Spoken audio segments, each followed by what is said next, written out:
So we're at the campground, and a couple nights ago, I noticed while we were going down, excuse the laundry, so we were going down the highway, our running lights and tail lights were not working on the trailer. We were about 10 miles away from where we needed to go, so we just put the hazards on and got to our harvest host for the night. But I have spent the last 2 days fighting with the car, the trailer, the cords, the wiring, everything. Reached out to a couple people on Facebook and a couple of the RV groups, and a few people pointed me out to the relays, which are here. All of those are checked out. I checked in this fuse panel right here. Everything in there checks out. There's no problems there.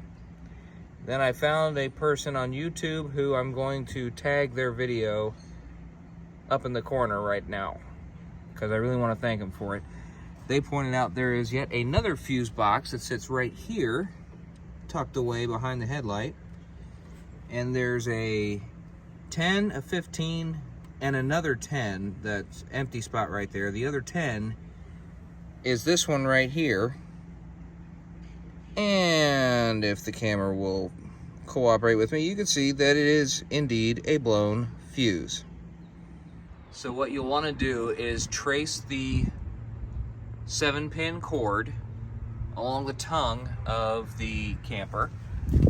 This is your 7-pin cable. You just trace this all the way down here under the camper to this junction box.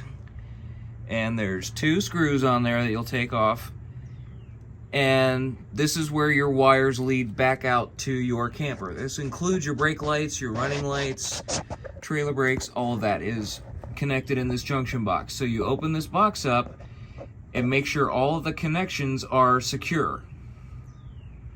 What we had is one of the connections was not secure, and it was causing a short, which was blowing a fuse in our car, which is that fuse box that I showed you earlier. And again, to find this box, ours is right here under the front of the trailer. You could just trace your 7-pin cable, which is the one that connects to your tow vehicle. Trace that to where it goes, and you can find your junction box.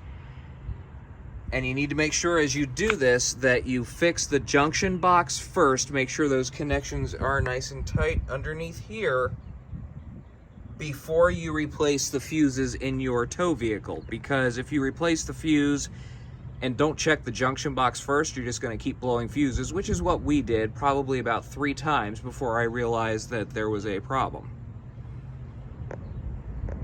So that little 10 amp fuse right there in this box back here behind this headlight right here is what caused this whole damn trailer back here to lose its tail lights and running lights. So now I get to go find one of these at the nearest auto parts store.